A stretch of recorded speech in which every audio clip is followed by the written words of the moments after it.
Estos copios, voy a tratar de como que dedicárselos para que lo entiendan más.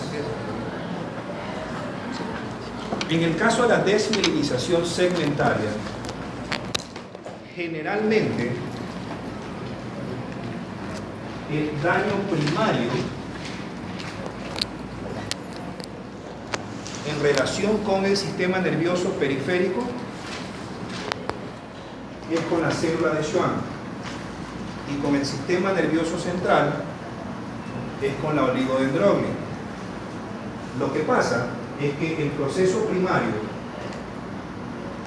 aunque originalmente dañe a cualquiera de las dos células, pero solamente trasciende en forma secundaria en el axón, pero sin lesionarlo, pero sí disuelve a la mielina. Repito, en el proceso de desmielinización segmentaria, en la que ya creo que les dije la vez pasada, no se daña el soma, no se daña el axón, no se atrofia el músculo, pero sí se daña la mielina, o sea, el factor proteico y grasa que lo cubre por fuera para aislarlo del espacio intersticial. Pero el proceso que daña originalmente la mielina comienza siempre primariamente lesionando, aunque no en un 100%, a la célula. En el caso del sistema nervioso periférico, lesiona, aunque levemente, a la célula de Schwann. Y en el caso del sistema nervioso central, lesiona, aunque levemente, al oligodendrocito. Pero no lo daña tanto. Y también, secundariamente hablando, lesiona al axón. Pero de tal manera que ni el axón ni el soma terminen por lesionarse totalmente. Pero sí 100% la mielina. Creo que sí me hice entender. O sea, primariamente siempre el daño primario nunca empieza en la mielina, siempre empieza en cualquiera de las dos células, o en Schwann en el periférico, o en el oligodendrocito en el sistema nervioso central. Pero termina secundariamente lesionando, aunque levemente hablando, al axón. Pero sin querer, quien sí se lesiona 100%, siempre la mielina. Y jamás termina por lesionarse, ni el soma y mucho menos el axón. Por lo tanto, la patología de desmielinización segmentaria solamente trasciende en la mielina. En cambio, en la degeneración valeriana, que es a su vez anterógrada, el daño siempre empieza proximalmente. Creo que eso sí lo dije. Pero a medida que proximalmente se va lesionando tanto el axón como la mielina que lo cubre, va avanzando de proximal hacia distal. De tal manera que el daño original, siendo en el extremo proximal en relación con el axón, pero obviamente en relación al soma, proximal significa que este es el soma, de él sale el axón, y proximal me refiero, empieza por decirlo aquí. Y desde ahí proximalmente hacia adelante, o sea, hacia distal, se comienza a disolver tanto el axón como la mielina que lo cubre. Ahora, hay que hacer dos diferencias en esto. Obviamente, tanto proximal, el axón, como la mielina que se van disolviendo, tiene que haber alguien que cubra el defecto original. Y según el sistema nervioso que debe ser cubierto, los factores son totalmente distintos que lo cubren o que tapan el defecto. En el caso del sistema nervioso periférico, tanto el axón, no la mielina, tanto el axón como la célula de Schwann, pero no la mielina,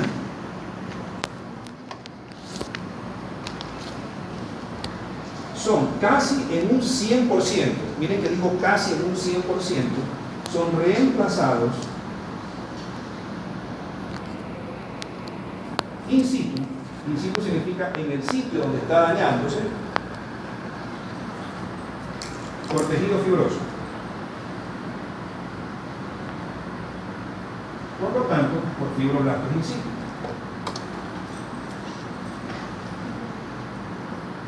En cambio, en el sistema nervioso central, el axón y la mielina también casi en un 100%, miren que repito, no en un 100%, sino casi en un 100%, tanto el axón como la mielina son fagocitados por la microglía. Pero por una razón aún no dilucidada, no sucede nada como sí sucede acá, en el caso de Schwann, con el oligodendrocito, pero en el sistema nervioso central. O sea, en el caso del sistema nervioso central, no es tocado para nada la célula que produce la mielina del sistema nervioso central, a pesar de que la patología desmieliniza y daña el axón, pero en el sistema nervioso central. No sé si me hago entender. Sí, creo que sí. Entonces, en este caso, en el sistema nervioso central, al oligodendrocito no le pasa absolutamente nada, y hasta ahorita se sabe por qué exactamente no le sucede absolutamente nada.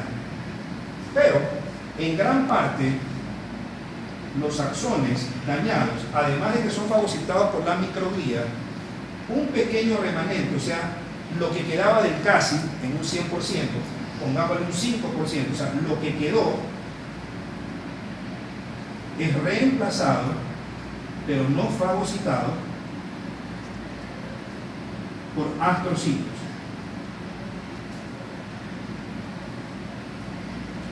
Entonces, repito, en relación a la desmielinización segmentaria, el daño primario jamás es en la mielina. Métanse eso en la cabeza, porque generalmente les suelen decir a los estudiantes de medicina, y eso sale en casi todos los textos, que la desmielinización segmentaria lesiona solamente la mielina. Sí, pero al final, lo que se lesiona 100% es la disolución total y 100% global de la mielina. Pero el efecto o el defecto o el proceso primario siempre empieza, primariamente hablando, vale la redundancia, en el soma neuronal. Y del soma levemente trasciende al axón. Pero no se lesiona casi nunca, a pesar de que empieza ahí la lesión, ni el soma ni el axón. Pero sí termina dañándose en un 100% la mielina. Por lo tanto, la traducción de la patología solamente es en mielina.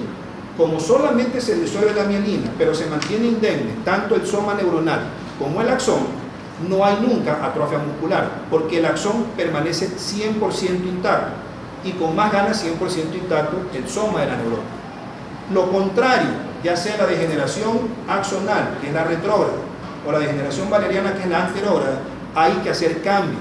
Ahí sí se daña el axón y la mielina, y el hecho de que se dañe el axón, no solamente la mielina, sino más el axón, obliga a que haya atrofia muscular, ya sea en la degeneración valeriana, que es anterógrada, o la degeneración axonal, que es retrógrada. Eso es independiente para ambos. En ambos dos, como dijo Montubio, hay atrofia muscular, de ley. Ahora, hago una diferencia.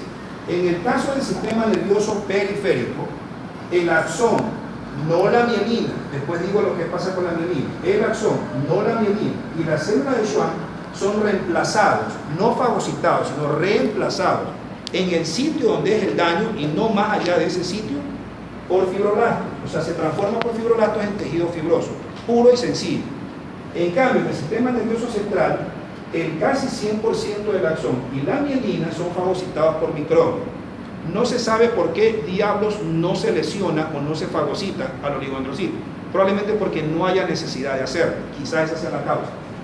El poco porcentaje, por eso dije el casi 100%, el resto del porcentaje en relación con el axón es reemplazado siempre por astrocitos. Siempre.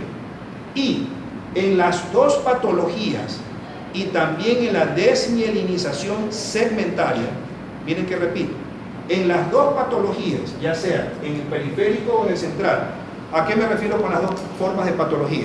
Tanto en la degeneración axonal como en la degeneración valeriana y en la desmielinización segmentaria, a algún lado tiene que irse la mielina, ¿sí o no? Ok, entonces, lo que sí es mielina, en cualquiera de los dos sistemas, en cualquiera de las dos formas, y además en la desmielinización segmentaria, esa mielina es fagocitada por macrófagos. Y estos macrófagos transforman a la mielina en ésteres de colesterol